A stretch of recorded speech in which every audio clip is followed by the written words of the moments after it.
El KGB ha detenido a uno de los más importantes espías de la CIA, Dmitry Polyakov, y le están desnudando para registrarle.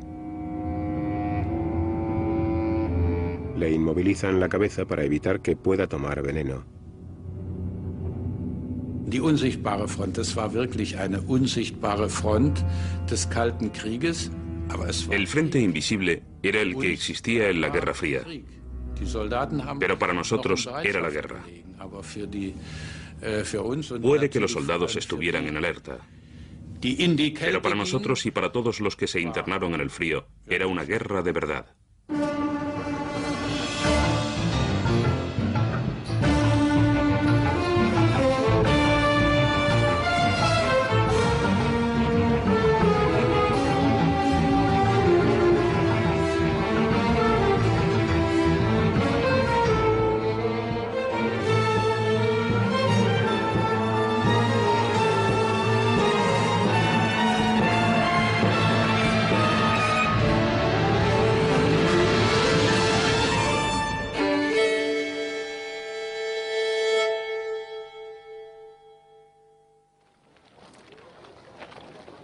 ...16 de julio de 1945.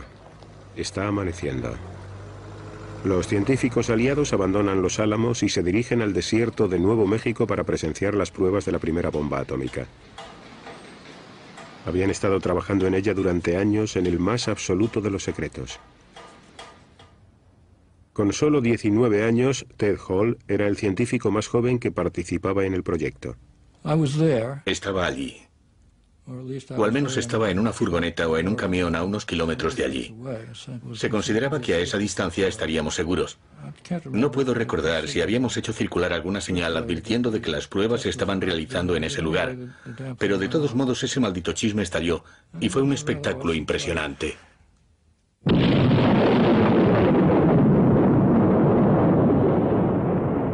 Para Ted Hall, la Guerra Fría había comenzado un año antes.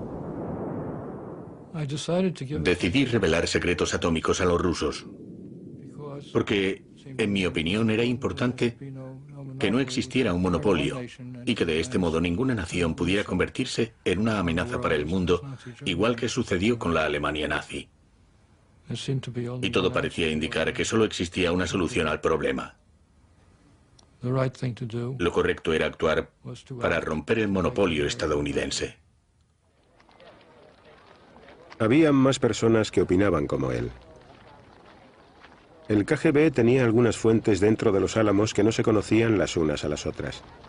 El científico Klaus Fuchs y Ted Hall pasaron detalles sobre cómo detonar armas nucleares por implosión, un principio tan nuevo para la ciencia soviética que ni siquiera tenía un equivalente en el idioma ruso.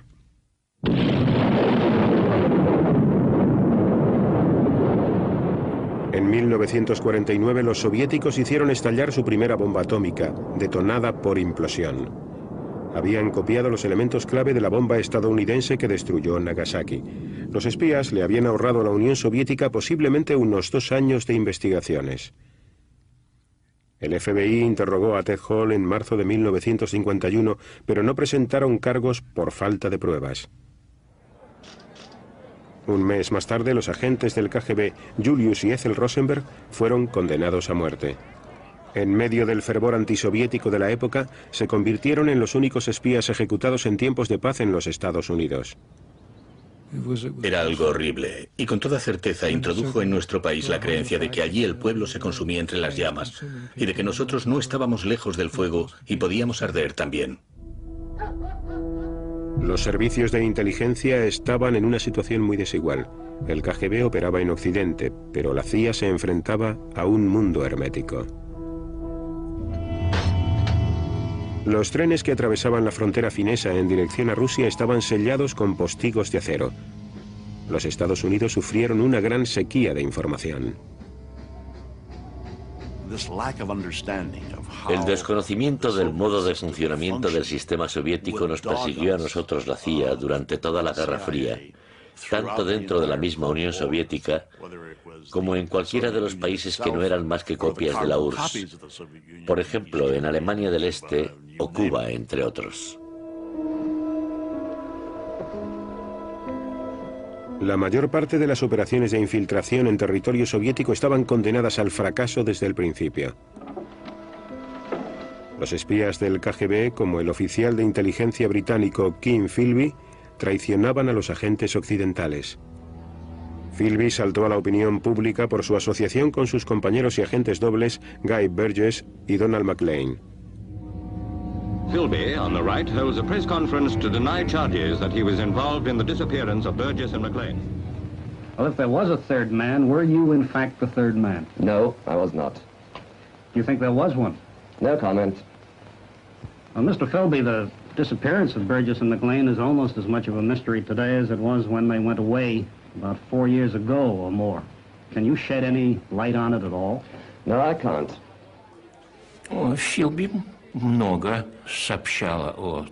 Philby nos proporcionó una amplia información sobre esas misiones. Nos desveló el número de personas. Nos informó de quiénes eran sus coordinadores, de dónde y cómo llevarían a cabo las operaciones, y de si llegarían a nuestro territorio en paracaídas o por mar. Por supuesto, los servicios de contraespionaje soviéticos acordonaban esas zonas y capturaban a los espías. La rutina normal consistía en interrogar a los agentes. Algunos se mostraban muy hostiles y permanecían en silencio. Pero con esa actitud estaban firmando sus propias sentencias de muerte. En 1953, el emigrante soviético Mikhail Kudryavtsev se lanzó en paracaídas sobre territorio ruso para llevar a cabo labores de espionaje para la CIA. Al aterrizar, nos ataron y nos llevaron a las oficinas del KGB. Cuando llegó el investigador de Moscú, a toda prisa estaba anocheciendo. Y eso me pareció muy sospechoso. Me dio la impresión de que nos habían estado esperando, de que alguien dentro del KGB sabía de nuestra llegada. Kudryavtsev salvó la vida diciéndole al KGB todo lo que sabía y accediendo a repetir como un papagayo un discurso preparado durante una conferencia de prensa totalmente controlada por el Estado. Este soy yo. Antes de hablar en esa conferencia nos trajeron un discurso preparado y nos dieron 2 días para aprendérnoslo de memoria. Kudryavtsev hizo saber al mundo que había cometido un gran error al pensar mal de la Unión Soviética, que se encontraba sola en su lucha por mantenerse en pie. Para mí fue muy duro tener que decir esas palabras. Muy duro. Pero tuve que hacerlo para que no me llevaran de vuelta a Lubianka. Comenzábamos a creer que ese servicio contaba con una cobertura inmensa y que lo sabían todo sobre nosotros. Ni siquiera un gorrión podía caer sobre territorio ruso sin que el KGB lo averiguara. Y es que en lo que se refiere a nuestras experiencias individuales, sabemos, o sabíamos, que personas como Kim Philby habían desvelado las operaciones que planeábamos. El KGB exhibió toda una selección del equipamiento que le había sido incautado a la CIA. Occidente había vivido un fracaso en el extranjero y la traición en su propia casa. Tenía que volver a empezar desde cero. La guerra de Corea traería más golpes para la autoconfianza de la CIA, porque dejó al descubierto sus lagunas en la previsión y en la evaluación. La CIA se equivocaba sobre el comienzo de la guerra. Se equivocaban sobre la implantación y la intervención de China en el conflicto. Y también se equivocaban con respecto a las capacidades de las Fuerzas Armadas norcoreanas. Creo que la guerra de Corea, en lo que a sus fallos de inteligencia se refiere, enseñó muchas lecciones a los servicios políticos y de inteligencia. Y una de las más importantes fue que debíamos mejorar nuestra inteligencia técnica y hacer que las señales y las comunicaciones de estos servicios fueran más que un compromiso. Y con esto contaríamos con muchos recursos que, unidos a la Agencia de Seguridad Nacional y todos agrupados bajo el control del Pentágono, nos permitirían desarrollar una capacidad para interceptar mensajes en cualquier parte del mundo, lo que pondría a nuestra disposición una información extremadamente vital para los agentes de los servicios de inteligencia. Berlín era un centro de comunicaciones donde innumerables líneas de teléfono y de teletipo se cruzaban bajo la ciudad. Para interceptarlas, los estadounidenses y británicos excavaron un túnel muy profundo que penetraba en el sector soviético. El propósito del túnel de Berlín era intervenir las líneas de comunicaciones de las fuerzas soviéticas en Alemania del Este y en Polonia y sus conexiones con Moscú, para proporcionar a nuestros agentes información sobre sus contingentes y para estar prevenidos de antemano ante cualquier movimiento. Las líneas desde los micrófonos también quedarían dentro del túnel y en primer lugar las amplificamos para luego poder sacarlas a la zona de almacenes, donde cientos y cientos de aparatos registraban día y noche cada sonido que emitían esos chismes. Desde el comienzo, un contacto de los soviéticos, situado dentro de los servicios de inteligencia británicos, le había revelado esta operación al KGB. El traidor era George Blake. Yo era el secretario de la reunión en la que se planeó el túnel. De manera que pude dibujar un simple esbozo que mostraba cuál iba a ser su trazado y qué cables pretendía intervenir. Blake había servido como oficial de inteligencia británico en Seúl. Capturado por los norcoreanos, fue testigo de cómo los occidentales bombardeaban a la población civil.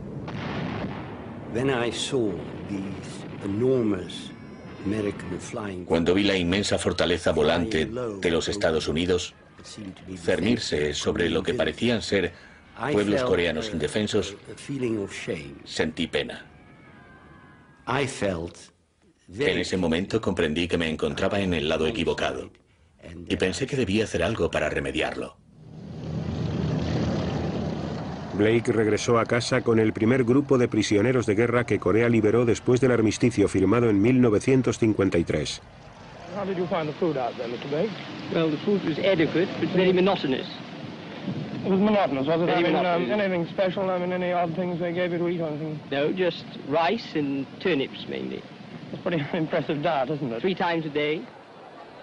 Blake regresó a la inteligencia británica, pero ahora era un espía del KGB.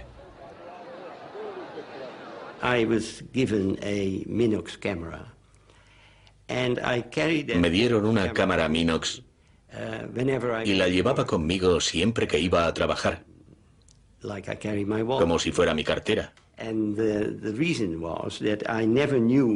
Porque nunca sabía si iba a encontrar sobre mi mesa documentos importantes que mereciera la pena fotografiar.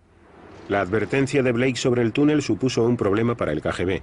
Si decidían emprender acciones para evitar que se llevara a cabo el proyecto, se arriesgaban a desenmascarar a su agente. Existía una solución que consistía en no tomar medidas en contra de la construcción del túnel, en no enviar ningún tipo de información errónea a través del túnel y en no mostrar que sabíamos de la existencia de ese túnel. Eran unas decisiones trascendentales porque sabíamos que mientras Blake permaneciera en la inteligencia británica no sería de gran ayuda. De manera que el túnel de Berlín funcionó por cortesía del KGB. Y la CIA, mientras tanto, disfrutaba del filón que este proyecto suponía para los servicios de inteligencia. Recibimos la orden militar de combate destinada a las fuerzas soviéticas de Alemania y Polonia. Y disponíamos información procedente de Moscú, por ejemplo, de toda la reorganización del Ministerio de Defensa. Pero lo mejor de todo esto radicaba en que estábamos recibiendo datos que nunca esperamos recibir. Teníamos todo tipo de datos personales, datos sobre las operaciones del servicio militar de contraespionaje. De manera que en aquel momento estábamos en la cúspide, o eso creíamos, del panorama de contraespionaje en Berlín. Pero el KGB solo estaba esperando el momento oportuno para taponar el túnel. Me previnieron de antemano sobre lo que iba a suceder. Así que, como pueden imaginar, yo estaba sobre ascuas pensando en cómo acabaría todo. Una noche de abril del año 1956. Las fuertes lluvias causaron un fallo en los tendidos eléctricos, proporcionando al KGB la excusa que necesitaba. Así fue como transformaron la gesta de la inteligencia occidental en una victoria para la propaganda soviética. Obviamente, entre nosotros reinaba la tristeza más absoluta. Por otro lado, nos limitamos a encogernos de hombros y a decir, bueno, de todos modos tuvimos suerte de que durase tanto tiempo. 5 años después, George Blake fue traicionado a su vez y condenado a 42 años de cárcel. Le había proporcionado al KGB los nombres de casi 400 agentes que trabajaban para Occidente, supuestamente bajo la condición de que no sufrieran daño alguno. Durante mi juicio, que se celebraba a puerta cerrada, no hubo mención alguna al tema de que yo hubiera sido responsable de la muerte de un cierto número de agentes. No formaba parte del caso de la acusación. Pero armado con los nombres que Blake les había proporcionado, Moscú solo tuvo que esperar hasta tener suficientes pruebas adicionales. George Blake era muy inocente en el sentido de que era una persona muy ingenua. No quería saber que todas esas personas a las que traicionaba estaban siendo ejecutadas.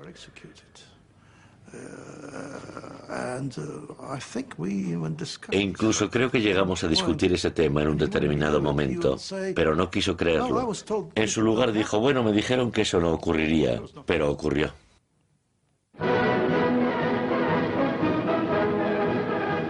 A medida que a partir de los años 50 la Guerra Fría se iba intensificando, la presión que tenía que soportar la CIA también era cada vez mayor.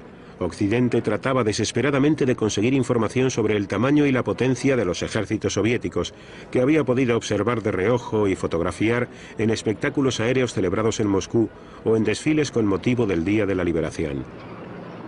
Pero era la flota de misiles la mayor preocupación de la CIA y también sobre la que poseían menos información. No muchas personas de los servicios de inteligencia estaban al corriente de los despliegues de misiles en la Unión Soviética. Había pocos servicios de comunicación que plantearan la posibilidad de que esta fábrica o aquella ciudad pudieran estar involucradas en este tipo de actividades debido a su comunicación con emplazamientos conocidos de misiles. Pero lo que más echábamos en falta era alguna evidencia firme y consistente de que realmente estaban desplegando su arsenal. Desde 1956, la superioridad técnica de los estadounidenses comenzó a proporcionarles respuestas.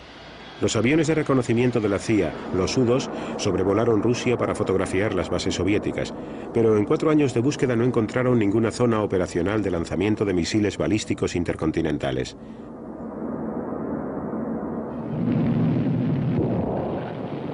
Más tarde, en 1960, Estados Unidos lanzó con éxito un satélite equipado con una cámara. Después de 17 órbitas, la cápsula con la película fue catapultada al espacio, capturada en el aire y devuelta a tierra para su análisis. Un vuelo posterior confirmó la existencia de un área de lanzamiento de misiles balísticos intercontinentales soviéticos. El resto de las piezas del puzzle las aportó el que quizás haya sido el espía más grande de toda la Guerra Fría. Esta es una fotografía de Oleg Penkovsky, coronel del Ejército Rojo, con todas las medallas que ganó durante la Segunda Guerra Mundial. Era un soldado muy guapo y un gran patriota estadounidense. Esta fotografía fue tomada en el Hotel de Londres en 1961 tras una de nuestras reuniones. Oleg Penkovsky, a la izquierda, y yo a la derecha, estamos disfrutando de un vasito de vino. Penkovsky nos tranquilizó con respecto a la limitación del poder soviético. Mientras tanto seguían siendo una terrible amenaza, y de eso no cabe la menor duda. Eran absolutamente poderosos militarmente hablando, pero no tanto como habían calculado nuestros expertos, y Oleg nos ayudó a situarlos en el nivel que realmente les correspondía. No medían 3 metros, eran más o menos de mi tamaño, 1,85 m. Penkovsky reveló la carencia soviética de cabezas nucleares y sus problemas con los sistemas de teledirección. Actuaba motivado por el resentimiento que sintió cuando su carrera en la inteligencia militar se estancó, pero también porque temía que la osadía de Khrushchev llevara al mundo al desastre. Khrushchev le dijo a Kennedy, «Yo quiero la paz, pero si tú quieres la guerra, ese es tu problema». Sin embargo, Penkovsky informó a la CIA de que Khrushchev se estaba marcando un farol. Kennedy debería permanecer firme, dijo. Khrushchev no va a lanzar ninguno de sus misiles, no está preparado para una guerra. Quien sea capaz de leer los pensamientos de todos los Khrushchevs del mundo, tendrá un arma que ninguna cantidad de información técnica podría darle. Y eso es lo que Penkovsky podía proporcionarnos. La información de Penkovsky fue decisiva para los Estados Unidos durante la crisis de los misiles cubanos, que tuvo lugar en 1962. Las fotografías realizadas desde los U-2 revelaban la presencia en Cuba de misiles soviéticos. Sin embargo, Penkovsky ya había transferido a los Estados Unidos los manuales de operaciones. Con el mundo más cerca de un conflicto nuclear que en toda la Guerra Fría, los expertos de los servicios de inteligencia fueron llamados a la Casa Blanca para informar al presidente Kennedy. Lo primero que el presidente nos preguntó fue, ¿cuánto tiempo tenemos antes de que lancen esos misiles? Y Art Landau dijo, bueno, el señor Graybill es el experto en misiles, de manera que se volvió hacia mí. Yo seguía en pie detrás del presidente McNamara y Rusk, y durante los siguientes 5 o 10 minutos me bombardearon con sus preguntas. Para responder a la del presidente, ¿cuánto pueden tardar en lanzar esos misiles? Confié en la combinación de las fuerzas de los servicios de inteligencia, pero sobre todo en la información de Penkovsky, que nos había contado cómo operaban sobre el terreno los citados misiles. Al parecer, gracias a los consejos de la CIA, el presidente dispuso de 3 preciosos días para respirar tranquilo. Irónicamente, el mismo Penkovsky estaba en esos momentos sometido a la vigilancia del KGB. La última vez que Joe Bullick le vio fue en París. Nunca pensé que estuviera en peligro, de lo contrario hubiera insistido en que se quedase. De hecho, si hubiera sido necesario, le hubiera obligado o incluso secuestrado para que no se fuera, pero realmente nunca sentí que esa fuera nuestra última reunión en París. Nunca creí que estuviera en peligro. De regreso a Moscú, Penkovsky envió un mensaje que parecía rutinario. Penkovsky nos dio una señal de que estaban preparando un lanzamiento mortífero, y entonces enviamos a Dick Jacobs para que se ocupara del asunto. Le detuvieron y a los pocos segundos el caso estaba cerrado. Estaba muerto, y Penkovsky estaba en manos del KGB. Eso es todo. Расскажите о начале вашей преступной деятельности.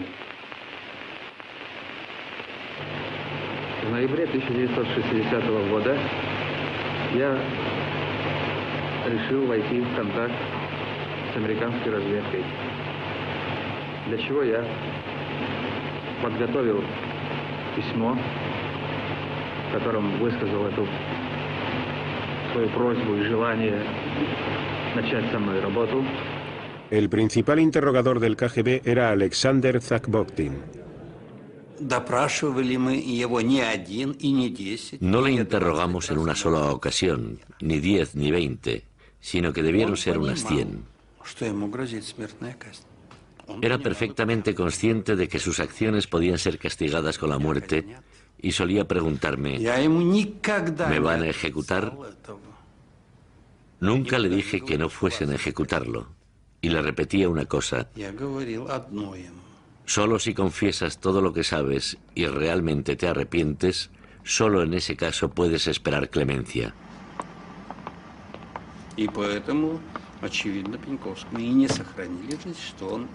Puede que por este motivo no le perdonasen la vida a Penkovsky. Nunca confesó nada. Estoy completamente seguro de que a Penkovsky le dispararon. No puedo decirles más.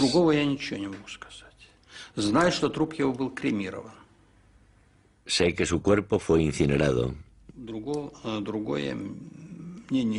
Y no sé nada más, y tampoco me interesa.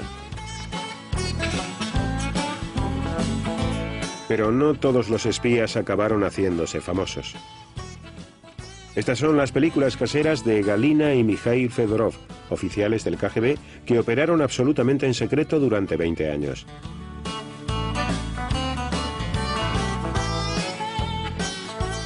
Nunca los capturaron. En caso de guerra tomarían su puesto para espiar detrás de las líneas enemigas.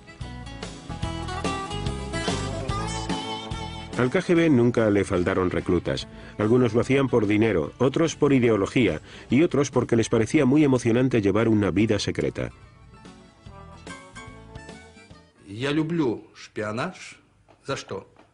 Adoro el espionaje. ¿Por qué? Porque se puede palpar la aventura, el riesgo y la incertidumbre. Porque cuando sales a reunirte con un agente, nunca sabes si te van a detener. Le da una nota de color a la vida.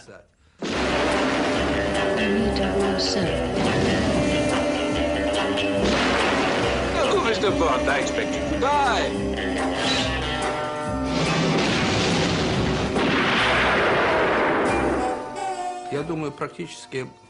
La obsesión por los espías en Londres comenzó aproximadamente por la época en la que llegué a la ciudad. En 1961 nos invitaban a todas partes. Éramos muy populares. Nos invitaban a fiestas privadas y su actitud con respecto a nosotros era muy buena. Pero a medida que avanzaban los años 60, llegaron los grandes desastres como el de Blake y otros espías del KGB. Luego se produjo el escándalo Profumo con la prostituta Christine Keeler. Este suceso conmocionó en cierto grado a Gran Bretaña.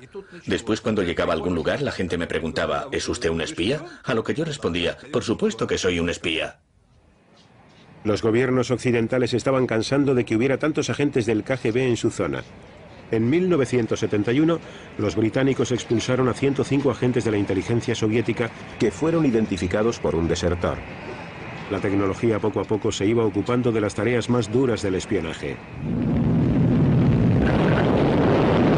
Ahora los satélites podían interceptar las comunicaciones radiofónicas y los datos de las pruebas de lanzamiento de los misiles de los rivales. Las películas filmadas desde el espacio ya no tenían que ser devueltas a la Tierra.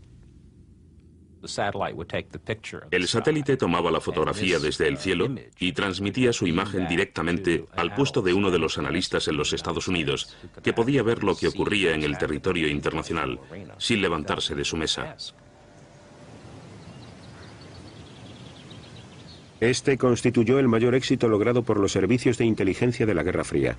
A través de las fotografías y de las escuchas electrónicas, cada bando recibía cantidades ingentes de información, a menudo demasiada para que los analistas pudieran ocuparse de toda. El espionaje tecnológico incluso contribuyó a ayudar a las superpotencias a poner rumbo hacia la paz. Los sistemas técnicos eran casi esenciales para controlar el proceso de armamentos. Gracias a las fotografías y a las escuchas electrónicas, lo sabíamos todo sobre los sistemas militares rusos. En una ocasión, cuando estábamos negociando el SALT II, o Tratado para la Limitación de Armas Estratégicas, tuve que presentarme ante el Senado y decir, si ratifican ese tratado, podré observar todo lo que suceda desde esta distancia. Y así sabré si están cumpliendo o no con los términos del tratado. A pesar de contar con una flota de barcos espía, puestos de escucha en todo el mundo y Sputniks en el cielo, la inteligencia técnica soviética seguía por detrás de Occidente. Incluso así, ellos afirmaban que habían averiguado los códigos cifrados de más de 60 países, aunque muchos de ellos los obtuvieron mediante el robo y el chantaje. Los servicios de inteligencia técnica soviéticos eran muy inferiores a los de inteligencia humana.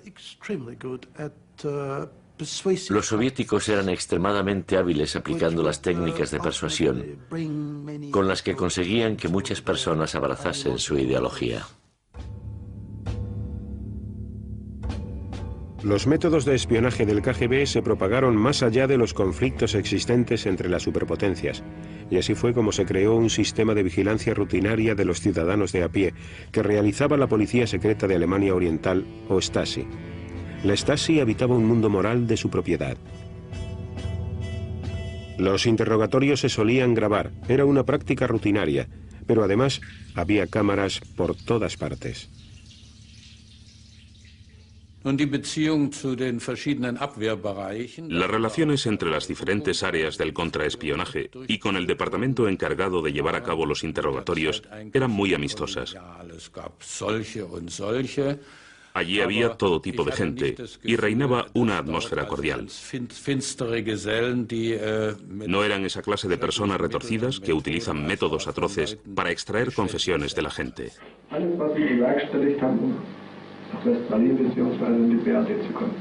Nichts, was habe ich denn bewerkstelligt? Ich habe nichts unternommen. Das ist doch gar nicht wahr. Was habe ich denn unternommen? Fragen Sie mich doch, ich erzähle Ihnen. Ich habe nichts unternommen. Natürlich. Ich habe nichts, gar nichts. Also es gab schon sehr Schlimmes. Bueno, ocurrieron cosas terribles. Hubo muchos casos de injusticia, especialmente en los últimos años. Y eso me preocupaba mucho. Se tomaron represalias contra muchas personas solo por el hecho de tener diferentes ideas políticas y también contra quienes querían una forma mejor de socialismo. Vera Bollenberger se unió al Movimiento por la Paz de Alemania del Este en 1981, animada por su esposo Knud. El motivo personal que me impulsó a oponerme a la política del Estado fue la decisión que se tomó a principios de los 80 de colocar misiles en la RDA y de introducir la instrucción militar en las escuelas. La Stasi acosaba continuamente a Vera y a su familia. Incluso llegaron a robar en su casa y se aseguraron de que perdiera su trabajo como profesora. Su marido permaneció a su lado hasta el final. En 1988, Vera fue detenida cuando se dirigía a una manifestación. Su delito, llevar un estandarte con las palabras de Rosa Luxemburgo escritas en él. La libertad es la que posee nuestro rival. La sometieron a un interrogatorio y la encarcelaron. En 1991, cuando la RDA se vino abajo, Vera pudo acceder a su archivo de la Stasi y al verlo se enteró de que el principal informador en su contra había sido su propio marido. Realmente no puedo expresar cómo me sentí. Era una situación muy extrema, como si hubiera estado muerta durante un momento y luego hubiera vuelto a la vida. Lo más sorprendente de todo era que los informes que había escrito parecían hacer referencia a una extraña y no a su esposa. Para él, yo era un enemigo del Estado e hizo todo lo que estaba en su mano para combatirme, a mí, su enemigo. Otros enemigos del Estado recibían un trato cada vez más duro. En 1978, los servicios de inteligencia búlgaros pidieron ayuda al KGB para acabar con la vida del refugiado político y conocida figura de los medios de comunicación, el escritor Georgi Markov. Un desconocido asesinó a Markov en una parada de autobús en Londres, clavándole accidentalmente la punta de un paraguas. Los búlgaros pudieron escoger entre un amplio abanico de armas, pero finalmente se decantaron por el paraguas para poder camuflar el pequeño perdigón envenenado que le iban a disparar. Se suponía que nadie lo descubría porque el perdigón debía disolverse en el cuerpo en 24 horas, si no recuerdo mal. Yo no estaba involucrado en ninguna de las ejecuciones, pero estaba al corriente de todas. Y siempre digo que saber algo no es un delito, ¿no es cierto? ¿Acaso se suponía que tenía que haber ido corriendo a los Estados Unidos o a Gran Bretaña para anunciarlo públicamente? Hubiera sido mi perdición. Los grandes espías siempre tenían la tentación de ganarse el favor de los dirigentes, bien con una acción encubierta o simplemente presentando un informe rutinario algo tendencioso.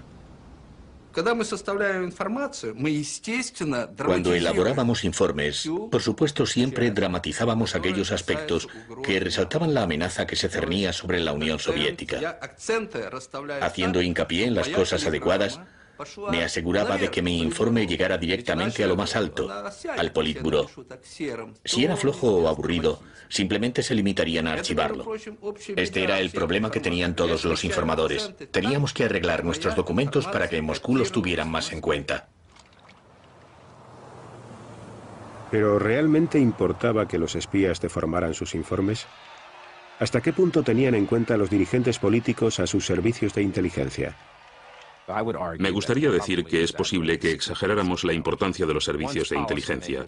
Una vez que los políticos que toman las decisiones se decantan por un camino, no creo que dichos servicios, estén en lo cierto o no, vayan a cambiar mucho el curso de los acontecimientos.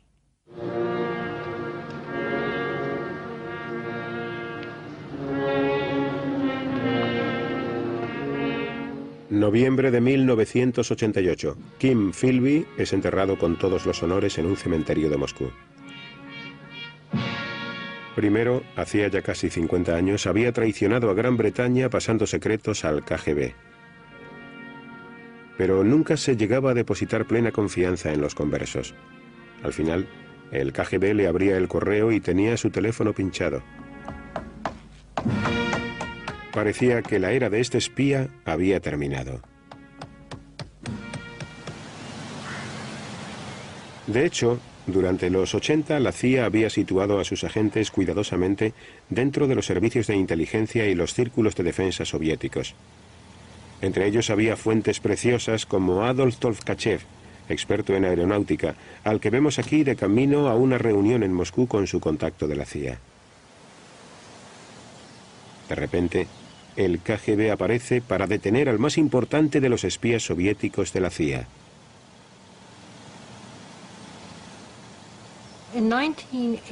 En 1985 comenzamos a perder casos. Y con eso me refiero a que algunos de los agentes soviéticos que trabajaban para nosotros desaparecieron. Esto nos llevó a pensar que algo iba mal, pero no nos imaginamos que se trataba de un topo. Y entonces Occidente perdió al general Dmitry Polyakov, de la inteligencia militar soviética. Polyakov se había retirado tras 18 años ejerciendo como espía, cuando el KGB saltó sobre él. Había sido reclutado mientras se encontraba en las Naciones Unidas, en Nueva York.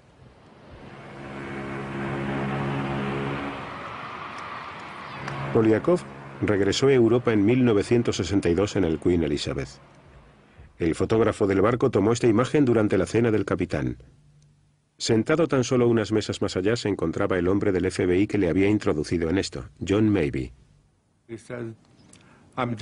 Dijo, no estoy nada satisfecho con el cariz que están tomando las cosas en la Unión Soviética. El gobierno no se preocupa por el pueblo. Han iniciado una guerra con los Estados Unidos que no tienen ninguna posibilidad de ganar y los únicos que sufrirán las consecuencias de todo esto serán los ciudadanos rusos. Nos reunimos en el Queen Elizabeth todos los días que el barco pasó en el mar, incluso 2 veces al día. Revisamos literalmente miles de fotografías de soviéticos que habían pasado por los Estados Unidos o que se habían establecido por todo el mundo. Y él identificó un cierto número de esas imágenes con nombres y apellidos. Polyakov era nuestra joya de la corona y trabajó para nosotros durante muchos años. Llegó a tener una categoría tal que en lugar de observar una organización a través de los ojos de nuestras fuentes, nosotros la mirábamos de abajo arriba con Polyakov.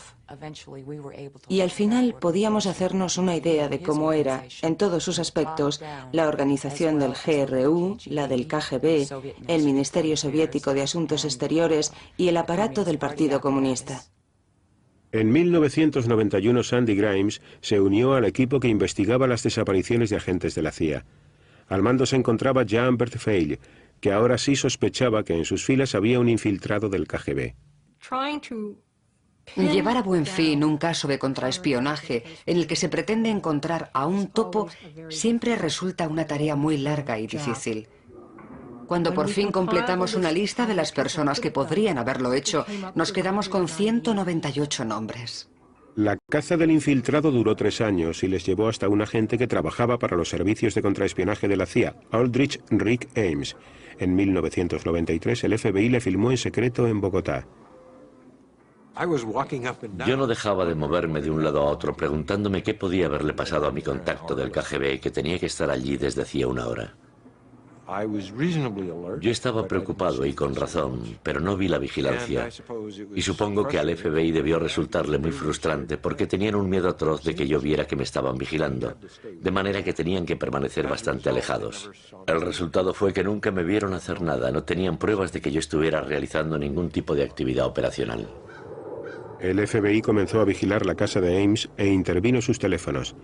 La gran oportunidad se presentó cuando la CIA pudo analizar sus extractos bancarios.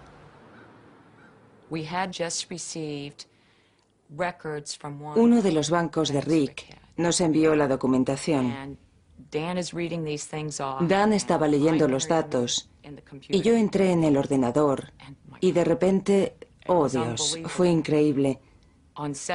Habíamos recibido informes de que el 17 de mayo Rick había comido con su contacto soviético Chubakin. El 18 de mayo había un ingreso en su cuenta corriente de $9.000. El 21 de febrero de 1994, después de haber llevado una vida extremadamente lujosa, Ames fue detenido acusado de ser un espía junto a su esposa Rosario. Sorpresa, depresión, admites inmediatamente que se ha acabado y toda la vida pasa ante tus ojos. Sentía que este era el final, pero no experimentaba sensación de alivio, era algo mucho más doloroso. En abril de 1985, Aldrich Ames había entrado en la embajada soviética en Washington y había comenzado a vender secretos al KGB. Por ellos le pagaron un total de $2.700.000. Bueno, los motivos por los que tomé esa decisión en abril de 1985 eran personales, banales y originados por un sentimiento de codicia y de locura. Tan simple como eso. En mi opinión, Rosario fue en gran parte la culpable de ello. Era la primera interesada en gastar dinero y le gustaba vivir a todo tren. Y creo que lo que Ames pretendía era comprarla en cierto modo, comprar su amor. Y para ello tenía que hacerle regalos muy caros. Ames no se hacía ilusiones sobre el precio real de su traición.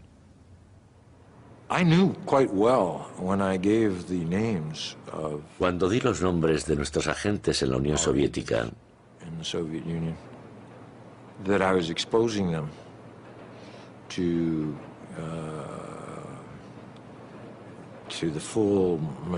sabía muy bien que los estaba exponiendo a toda la maquinaria del contraespionaje y de la ley.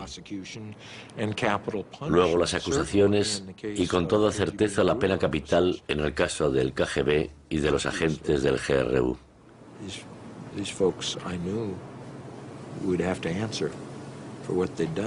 Evidentemente, yo sabía que esos chicos tendrían que responder por sus actos.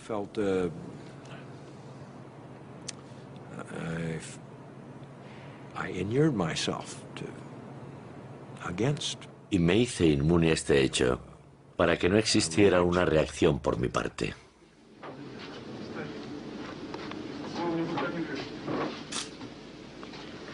Dmitry Polyakov fue uno de los 25 agentes a los que Ames traicionó. De ellos, 10 fueron ejecutados y uno se suicidó.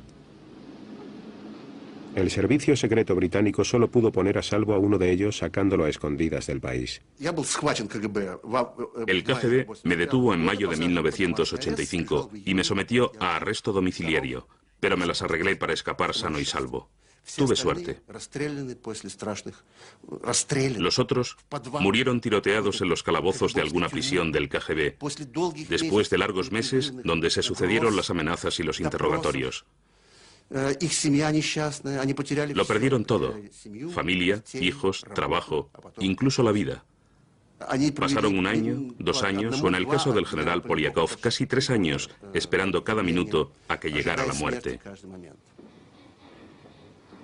Polyakov fue juzgado en secreto y se mostró crítico con el líder ruso hasta el final. Le había proporcionado a Occidente una información preciosa sobre los misiles soviéticos, la estrategia nuclear y la guerra química y biológica. Sin embargo, fueron muchos los espías que sacrificaron su libertad o su vida en ciclos destructivos de continuas represalias. Los hombres como Polyakov revelaron nombres, revelaron secretos, y yo hice lo mismo por razones que a mí me parecían suficientes.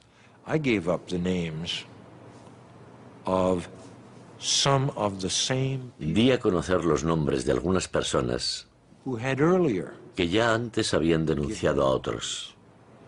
Es un círculo maligno que se cobra un terrible precio en vidas humanas. Aldrich Ames está cumpliendo una sentencia a cadena perpetua sin posibilidad de remisión. Dmitry Polyakov fue condenado a muerte y ejecutado en 1988 con un tiro en la nuca. Luego lo enterraron en una fosa sin identificar. Durante medio siglo, los espías se habían mirado con detenimiento los unos a los otros a través de una bruma de ignorancia y desconfianza. Y las valoraciones que efectuaban sobre sus oponentes resultaban verdaderamente acertadas. Pero pocos eran capaces de responder a esta dura pregunta. ¿Acaso pretende el enemigo combatirnos? A pesar de los inmensos recursos de la CIA y del KGB, la respuesta sigue oculta no en la foto de un satélite ni en el informe de un agente, sino en la mente de sus rivales.